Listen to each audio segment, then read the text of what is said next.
Assalamualaikum warahmatullahi wabarakatuh. Baik, pada kesempatan kali ini pada mata kuliah aplikasi komputer bisnis untuk ekonomi syariah, yang pertama yaitu pengantar teknologi komputer, yang mata kuliah ini akan membahas, nanti kita akan mempelajari bagaimana aplikasi komputer pada dunia bisnis, khususnya untuk perekonomian dan keuangan, finance ya. Tetapi seperti yang Anda ketahui, sebelum kita masuk ke materi yang lebih lanjut, aplikasi dan penggunaan komputer pada perbankan atau bisnis atau bidang ekonomi, hal yang perlu Anda ketahui adalah sistem dasar atau pengenalan terhadap komputer tersebut. Jadi merupakan dasar basic pengantar. Kita akan membahas secara singkat saja, merupakan pengantar pengenalan terhadap komputer. Walaupun mungkin Anda sudah mengetahui apa itu komputer, bahkan sudah mempelajari di sekolah menengah sebelumnya, tetapi untuk recap kembali ya, refresh tentang komputer. Baik, seperti yang kita ketahui, istilah komputer umumnya berasal dari bahasa Latin computers, yang berarti menghitung atau compute. Oke. Komputer adalah sistem elektronik untuk memanipulasi data. Memanipulasi data maksudnya memproses data ya, yang cepat dan tepat serta dirancang dalam diorganisasikan supaya secara otomatis. Jadi komputer dapat diartikan sebuah perangkat atau sistem elektronik yang digunakan untuk memproses data secara tepat dan cepat ya, dirancang khusus, bahkan bisa menyimpan data melalui input, proses, dan outputnya. Baik, definisi lain, ini sekedar teori dulu. Komputer adalah sebuah alat elektronik yang dapat menerjemahkan atau interpretasi dan mengeksekusi perintah-perintah yang terprogram sebagai input, output, dan proses ya. Nanti kita akan membahas ada komponen input, ada komponen proses, dan komponen output. Definisi lain dari sumber yang lain, komputer adalah serangkaian ataupun sekelompok mesin elektronik yang terdiri dari ribuan bahkan jutaan komponen. Memang di dalam komputer itu terdapat perangkat elektronik yang terdiri dari ratusan ribu bahkan jutaan semikonduktor di dalamnya yang dirancang khusus untuk memproses data. Oke, baik. Ini secara singkat sejarah perkembangan komputer. Komputer berasal dari kata compute yang berarti menghitung, yang kita sudah jelaskan di awal tadi. Oke, pada awalnya komputer merupakan alat hitung ya, sekedar alat untuk menghitung. Tidaklah komputer tiba-tiba ada seperti komputer yang sekarang yang canggih, dapat menyimpan data yang sangat besar, tetapi ada evolusi, ada perkembangan dalam sejarah perkembangan komputer. Tidak bisa lepas dari sejarah perkembangan alat hitung ya. Tujuan awal orang membuat komputer, makanya kata dasarnya compute, menghitung ya, menghitung. Tetapi dengan perkembangan teknologi dapat menyimpan data, bahkan memproses data dalam skala besar.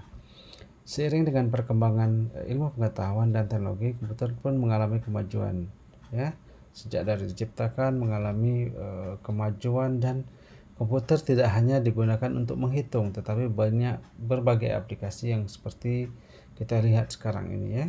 Oke. Klasifikasi komputer ada komputer analog, digital, hybrid. Ini kita bisa klasifikasikan secara umum dalam 3 kategori. Analog untuk mengolah data kualitatif, tapi walaupun tidak fix atau tidak hanya kualitatif saja, tetapi ada pada umumnya. Setelah itu ada komputer digital yang digunakan untuk mengolah data yang berbentuk angka dan huruf atau kombinasinya ya, kan gitu ya. Ada komputer jenis hybrid, jenis komputer yang mampu menyelesaikan pengolahan data lebih cepat dan tepat, yang merupakan gabungan komputer analog dan digital yang sekarang ada ini ya. Kalau dulu hanya komputer analog seperti ini saja, ini analog ya, dirancang khusus untuk mengolah data kualitatif. Setelah itu ada komputer digital. Nah, yang ini hybrid yang kita gunakan sekarang merupakan kombinasi analog dan digital. Oke, kalau kita lihat ini komputer analog, komputer which use to continue signal flow is open. Ada aplikasi tertentu saja ya menggunakan analog. Sementara digital sudah digital bentuk seperti ini dan hybrid kombinasinya. Baik, seterusnya kita lihat klasifikasi komputer seperti yang dibahas tadi. Ada analog, ada digital, hybrid, dan ada klasifikasi seperti superkomputer, mainframe komputer, mini komputer, mikrokomputer, dan personal komputer. Apa itu mini komputer, mikrokomputer, dan personal komputer? Kita lihat di sini berdasarkan kapasitas ya. Ada mikrokomputer, contoh sederhana mikrokomputer mungkin handphone kita. Handphone kita sekarang bukan saja sekedar alat komunikasi untuk berbicara, tetapi sebuah komputer ya. Komputer yang dapat digunakan untuk melakukan perhitungan, menyimpan data, dan lain-lain. Mini komputer bisa lihat mungkin tablet kita ya. Kalau ini mobile phone atau handphone kita, kalau mini komputer seperti tablet, kapasitasnya lebih besar ya, atau laptop ya, laptop kapasitasnya lebih besar. Sementara personal komputer kita lihat di kantor-kantor, kita lihat ada karyawan menggunakan komputer di mejanya untuk mengolah data, memproses data, itu merupakan personal komputer. Sementara mainframe ya adalah server ya, server untuk menyimpan data yang skala lebih besar lagi. Seperti kita lihat di satu kampus kita sekarang ada satu mainframe komputer atau server untuk menyimpan data-data mahasiswa yang ada 27 ribu mahasiswa di UIR ya. Superkomputer ya sangat besar kapasitasnya ya untuk mengolah data yang jutaan bahkan puluhan juta data yang mungkin data-data di bank seperti nasabah bank ada jutaan nasabah yang disimpan ya.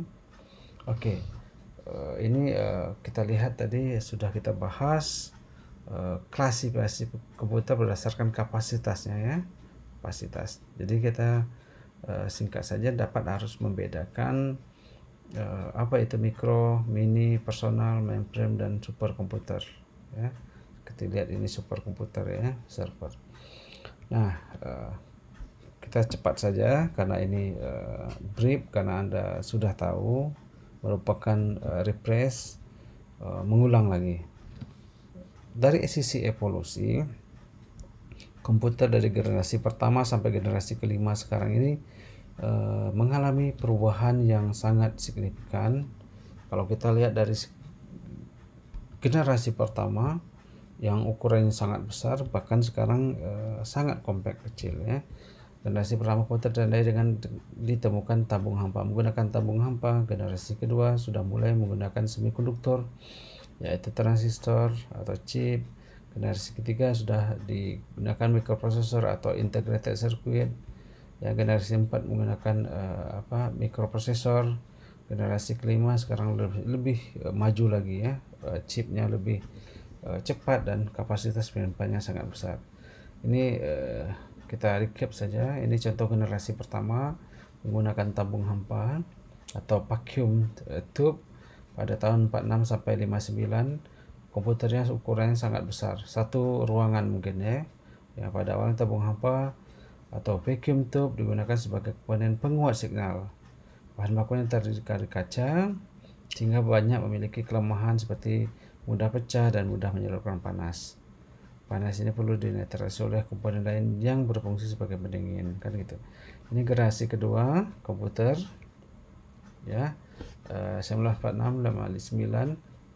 Ini generasi pertama maksudnya.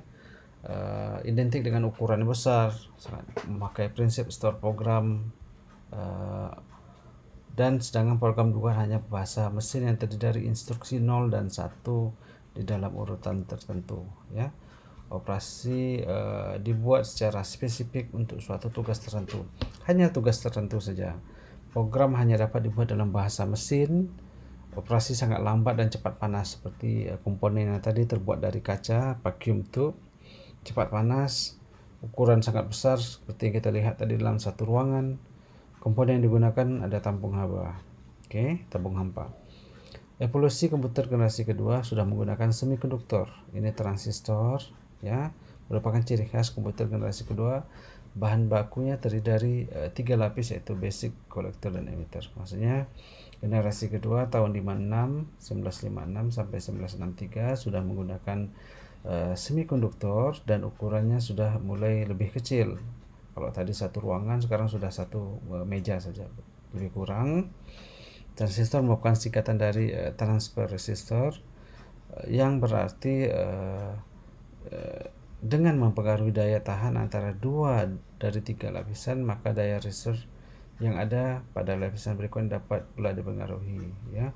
Ketika semikonduktor ini dialiri arus listrik mengalami perubahan. Nah, perubahan itulah digunakan untuk memproses atau ada reaksi yang didapatkan dari perubahan tersebut.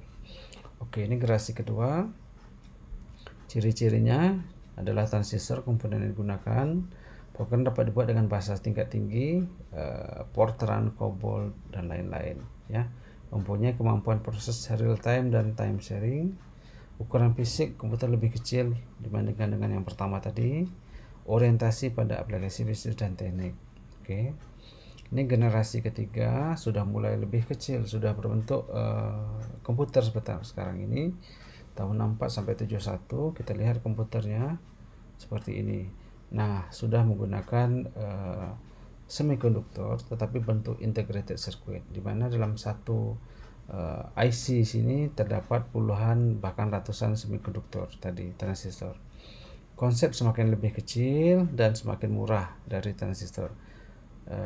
Ribuan transistor akhirnya berhasil digabung. Kalau generasi kedua hanya satu transistor atau 2 transistor semikonduktor, sekarang sudah berhasil menggabungkan ribuan transistor dalam satu integrated circuit.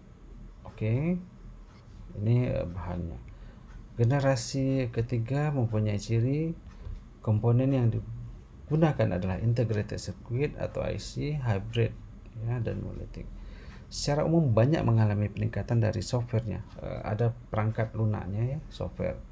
Lebih cepat dan lebih tepat, kecepatannya hampir sampai 1000 kali dari komputer generasi pertama. Artinya apa? Kecepatan memproses datanya itu hampir 1000 kali dari generasi pertama. Kapasitas memori lebih besar, dapat menyimpan ratusan ribu karakter. Masih dalam bentuk karakter. Ya, kalau kita lihat satu huruf ini satu karakter. Artinya sudah mampu menyimpan ribuan. Ya, pada tahun 64 sampai 71 ini. Menggunakan penyimpanan luar yang sifatnya random access ya. Jadi memorinya itu masih eksternal, penyimpanan luar yang bersifat masih random. Oke. Ini penggunaan listrik sudah jauh lebih hemat dibanding generasi sebelumnya ya.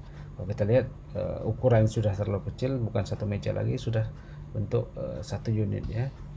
Memungkinkan untuk melakukan multiprocessing. Kalau sebelumnya hanya satu processing, satu task pada satu waktu, ini sudah bisa mampu melakukan multitask, multiprocessing yang dapat memproses data dari sumber-sumber yang berbeda. Artinya apa? Seperti komputer yang kita lakukan sekarang, kita bisa melakukan nonton video, dengar musik, kita melakukan typing misalnya, mengetik misalnya. Jadi banyak proses dilakukan dalam satu waktu atau bersamaan. Harga semakin murah dibandingkan komputer sebelumnya tentunya ya. Pengembangan dari alat output yang menggunakan visual display, memungkinkan untuk aplikasi komunikasi data. Nah, generasi ketiga ini sudah memungkinkan untuk komunikasi data antar komputer. Oke, ini generasi keempat sudah menggunakan large scale integrated circuit, ya, kapasitas sudah besar. Pada tahun 1972-80 komputernya pun sudah semakin canggih, ya. Ada beberapa perusahaan prosesor sudah mengembangkan mikroprosesornya. Kalau kita lihat di pasaran generasi keempat sudah ada jenis 8088, 8286, 386 dan seterusnya, ya. Kemampuan menyimpan datanya pun sudah cukup besar. Ini generasi keempat pada tahun 80-an, ya. Dan sudah mulai banyak dipasarkan secara global. Oke. Di tahun 780 gunakan large scale integrated circuit, memungkinkan untuk pengembangan data mikroprosesor dalam tiap sirkuit, menggunakan mikroprosesor dan semikonduktor yang berbentuk chip untuk memori komputer. Daya kerja, efisien dan keandalan komputer lebih meningkat. Komputer dapat digunakan untuk mengontrol peralatan lain, misalnya peralatan AC, lemari.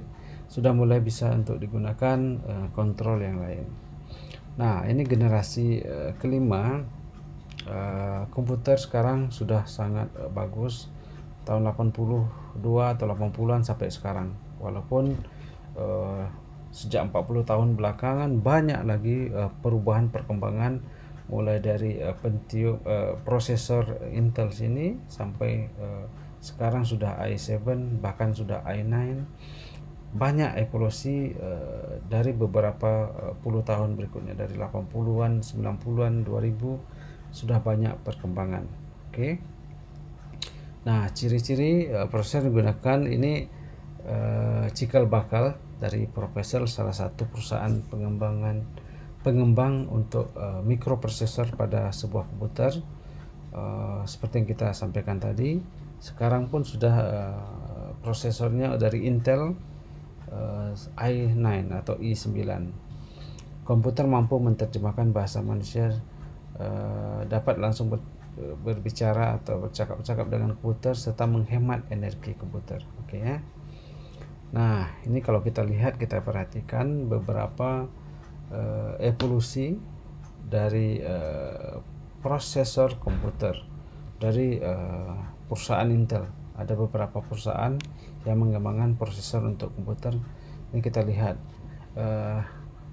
generasi pertamanya 8080 8 bit, ya. 8086 ada 16 bit, 186 16 bit juga, 286, 386, 486. Nah, setelah itu baru generasi Pentium yang kita lihat pada tahun 90-an. Komputer sudah merupakan alat yang memproses data yang cukup bagus dan cepat dengan prosesor Pentiumnya. Ada Pentium 2, Pentium 3, Pentium 4, dan sekarang ada i3, i5, i7, bahkan sudah i9, menjadikan komputer semakin murah, bahkan semakin murah. Kalau sebelumnya komputer, satu harga komputer bisa bahkan generasi pertama kedua itu sampai ratusan juta rupiah kalau dibandingkan harga sekarang. Kita bisa lihat sekarang kita hanya jauh, mungkin 10%-nya dari harga sebelumnya, ya. Komputer semakin murah dan bisa digunakan untuk tujuan berbagai macam, bukan hanya memproses data, tapi banyak dilakukan aplikasi-aplikasi lain. Nanti kita akan bahas di part 2 tentang aplikasi komputer pada komersial atau bukan hanya untuk memproses data saja. Oke, mungkin untuk kali ini kita cukupkan pembahasan sekedar pengantar atau pengenalan. Saya yakin Anda sudah tahu apa itu komputer. Sekedar untuk merefresh tentang komputer, perangkat komputer, klasifikasi, penggunaan. Nanti di part 2 pengantar komputer kita akan membahas aplikasi komputer, ya, aplikasi. Nah, ini mungkin yang saya ulangi sedikit lagi supaya Anda lebih paham apa itu perbedaan mikrokomputer. Mikrokomputer ukurannya kecil saja, ya, seperti handphone kita. Handphone kita sudah komputer, tapi media penyimpanan terbatas, sangat kecil, ya, sangat kecil. Mini komputer, media penyimpanan sudah meningkat seperti tablet atau laptop, ya, tapi dalam skala kecil. Personal komputer seperti komputer di kantor kita cukup besar, bisa menyimpan banyak data, bahkan terabyte, ya, media penyimpanannya, ya, di perkantoran. Mainframe atau server ini bisa menyimpan untuk ratusan ribu bahkan juta nasabah misalnya, atau pelanggan atau customer, ya, customer. Ini contoh dari personal komputer tadi, ya. Ini server dari berbagai jaringan, ya.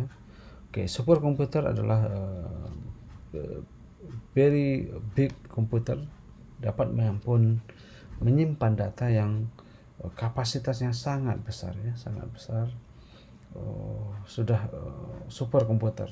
Oke, itu saja untuk pembahasan kita yang pertama, ya, tentang pengenalan terhadap komputer, ya.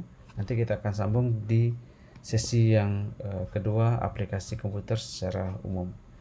Demikian, terima kasih. Assalamualaikum warahmatullahi wabarakatuh. Terima kasih sudah menonton video ini, dan nantikan materi menarik lain pada video berikutnya, serta jangan lupa untuk subscribe dan like. Terima kasih atas perhatian Anda semua. Wassalamualaikum warahmatullahi wabarakatuh.